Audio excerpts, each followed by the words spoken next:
Welcome to the press conference for Ben Shelton. Please raise your hand if you would like to ask a question. Ben, incredibly tough day for you today. I guess amazing performance, but not the result you were looking for. If you can just give us your initial thoughts. Yeah, it's a tough match. Yannick played well, a lot better than me today, and yeah, tough end to a good tournament. Ben? There was some uncertainty. We didn't know how Yannick would be feeling after his injury in the previous round. How did you see his game, and were you also unsure how it would be on his side of the net? No, I thought he would be fine. You can't go into a match thinking, that the guy's not going to be at 100%, and his ball was coming off pretty big today, so didn't see any difference. Matt? There's only two guys who are beating you in Grand Slams these days. I'm wondering, if you see it that way, and what do you think when you think about it and you view it and you go to the practice court? What are you focused on in terms of trying to close the gap? Yeah, it's frustrating. There's a lot of things, it's two very different players and challenges, and with Sinner, who I've played the most, his ball speed is really high. Never seen anything like it. You don't see anything like it when you're going through the draw. When you play him, it's almost like things are in 2x speed, and I'm usually pretty good at adjusting to that speed. But yeah, it's difficult when a guy's hitting the ball that big, that consistently off of both wings and serving the way he is. So I had the right idea for a lot of the match today. I served a lot better than I did in Australia. Smarter. I just went for it. But my first serve percentage dropped in the moments that I needed it, and I probably just played too tentative. It was almost like a lot of the forehands that I was hitting that I needed to go for, that you need to go for against a guy like that. I was kind of spinning them topping out, like I was playing on a slower hard court or a clay court. And for me, I'm still learning on the grass what works, what's most effective, and I didn't, have a great day today of doing things that were going to make him uncomfortable. Just follow up on that one thing you said about your first serve percentage dropping in the moments when you needed it. Is that just because these guys put so much pressure on you that in those moments you feel like you got to make the perfect shot or something, the perfect serve, or what's your sense of that? I don't know. Yeah, probably a little bit of it. You feel consistent pressure playing a guy like him who returns as well as him throughout the match, but yeah, I think possibly trying to go a little bit too big on the first serve in those moments, or hitting it too hard, and my tempo gets quick. I tend to miss those serves in the net, and being able to stay calm and keep my motion the exact same and know that my normal service motion, where I go after a first serve, it's going to show up at 140 on the clock. It's not like I go and hit my smooth service motion, it's going to come off 122. I go for the flat serve, and with a smooth motion, it's going to come off 140. But I'm chasing 147 sometimes in those moments, which is stupid.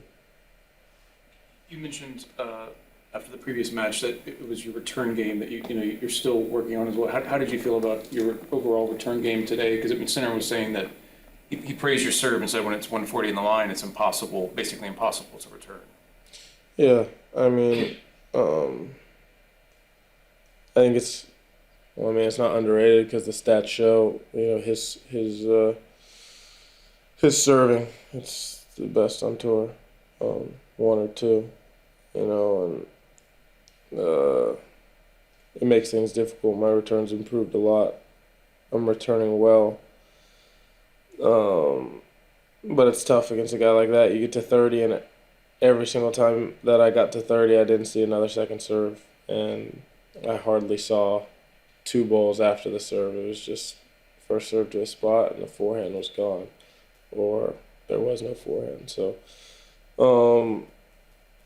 that made it difficult. I put myself in position a few times, and when I did put myself in position, it wasn't really on my racket, to be completely honest. A 15-40. We played 4 points in a row, just too good, and there's a love 30 in the third set that maybe I had one look. But yeah, overall my return game has improved a lot. Just those crucial moments, he outplayed me today. Liam? Hi Ben, despite the loss, what would you say are the positives that you take from your performances so far this grass-court season? And feeling more comfortable on grass for sure. The way I'm moving, the way I'm returning, hitting the ball from the ground, it's better. It's not where I want to be. But I have 6 weeks to do everything humanly possible to be ready and better at the U.S. Open. It's my favorite tournament of the year, and yeah, gonna go after it for these next however many weeks that I have. Howard? Are there things you can take from the success you had in Paris and the success you had here, both the best you've done at these two events, but completely different services, but are there things that can transfer to the hard courts and the rest of the season for you? Yeah, there's no doubt in my mind I'm going back to my favorite surface now in the U.S. summer, a better player compared to where I was in March. There's no doubt. Just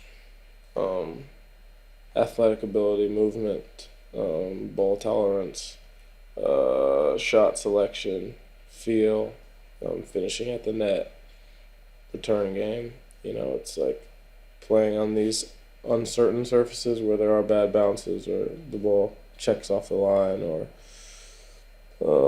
on clay, yeah, you have a lot more bad bounces. You learn to adjust, and I feel like my game has improved a lot, got a lot better. So fitness is huge in the U.S. summer. That's one of my main focuses before I start in DC. And yeah, I just want to be at my best at the U.S. Open. Lucy? Ben, tough one today. So congrats as well for making it to the quarterfinals. You're only 22 years old and you've made quarterfinals now of every Grand Slam. Does that kind of fill you with confidence going forward in terms of, you're the early stages of your career, but you've achieved quite a lot in a significant short time? Well, I haven't made quarters at French, only around a 16 there. But the other three, yeah, it's I know that I can play at the Grand Slams at this point. I know that I have the ability to,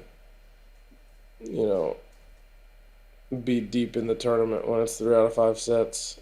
And at this point, it's just, what I do when I get there. Obviously playing against the best guys in the world where everyone's feeling the sharpest. And yeah, there's just things that I have to improve on. So yes, I could sit there and be like, wow, 22 years old and I've been able to do these things and achieve these things, but my mind is, I don't know, critical. I'm a critical thinker. I'm, trying to solve problems. I know that I'm not where I want to be, and that's kind of what I'm focusing on. Obviously, being closer and being in the later stages makes you even more hungry and makes you feel like you can do it and you can break through. So I'm definitely grateful for these opportunities and runs that I've had to the late stages of these tournaments. But yeah, my mind is just kind of